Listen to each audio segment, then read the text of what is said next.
Wake of the Democrats' election victory, the talk here in Washington is change and bipartisanship. But can that really happen? Today in our strategy session, CNN political analyst, Democratic strategist Donna Brazil, Terry Jeffrey, the editor of Human Events. Terry, pick up on this Karl Rove story that Brian Todd was just reporting on.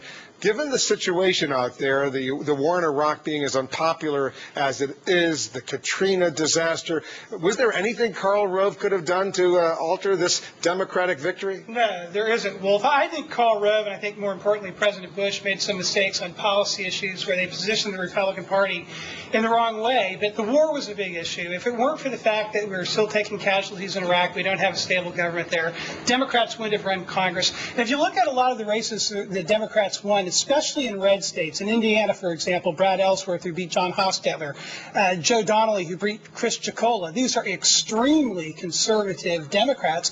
They even talk like hawks on national security. So it isn't as if... On the other hand, Donna, when the Republicans won, Karl Rove was a genius. So they lost this time, so maybe not necessarily such a genius. Well, Karl Rove is a lot of things, but he's not a miracle worker, and it would have taken a miracle for the Republicans to be able to capture the House and the Senate. Look, I want to put this notion to rest about the political affiliation of these Democrats. They are Democrats. They're reform-minded Democrats. Yes, they are hawks, but so are a lot of liberals. They're hawks. They're hawks on deficits. They're hawks on the way things are being run in Washington, what the Democrats are saying, if the Republicans can be a big tent party with moderates and liberals, and the Democrats can as well. They don't all have to be. But they ran on bread and butter issues, and it wasn't about liberals or conservatives. It was about right and wrong, and they understood how to talk to the American people about those issues. In the last two presidential elections, we saw this electoral college map where there were almost equal blocks of red and blue states.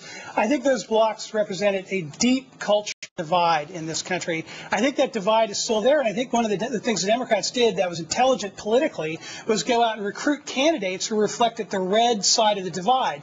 The question is, when those red state conservative Democrats come to Washington, are they going to vote with Nancy Pelosi, the San Francisco Democrat, or are they going to vote with the Republicans? That's going to be a big question. Perhaps you should worry about the divisions in the Republican Party because they're still deep on immigration and budget and a lot of other issues. They will support Nancy Pelosi because Nancy Pelosi has led a unified Democratic Party and a unified approach to how we deal with Iraq, how we deal with the economy, and how we deal with other issues. Will those red states that went Democratic in some of those congressional districts, will they support a Hillary Clinton for president in 2008? That remains to be seen. Look, Claire McCaskill, we have a lot of great women and men who are coming to Washington, D.C. from red states. I don't know. I mean, tomorrow begins a new day in the 2008 floodgates, and we'll see what happens at that time. You know, if we still have a problem in Iraq in 2008, it's going to be very easy for a Democrat to take the White House on an anti-war plank. But if Iraq is settled or largely out of the way, well, if Hillary's going to have the same problem the Democrats had in 2000, 2004, she's going to need to win more conservative voters in places like Indiana and southern states like North Carolina.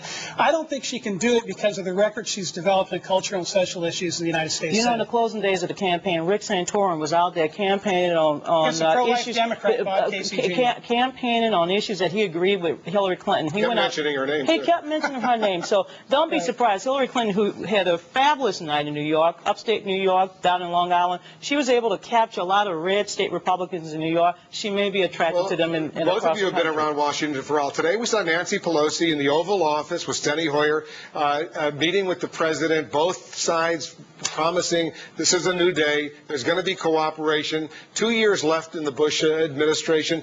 Can they work together right now to pass legislation country wants, that the American people made clear in this election they want? I think it's very important that they get together and have a bipartisan policy on Iraq. I think conservatives right now are a little alarmed at some of the things that President Bush said yesterday, where he seemed to be moving left to meet with Nancy Pelosi on raising the minimum wage, on renewing the No Child Left Behind Act, which was co-sponsored by Teddy Kennedy in Bush's first term. So there's a little worry, I think, in Bush's base that the president is going to reach out too far to the left to appease the Democrats in Congress. Look, there's no question that Ms. Pelosi said today that this is the era of partnership, not partisanship. And if we can find some things that we can work together, that's what the American people is now saying. Let's work together. All right. We'll see what happens. That good era of good feeling could last, what, a minute or two? A honeymoon is always short. We'll see how long it lasts. Thanks very much, Donna and Terry. And after losing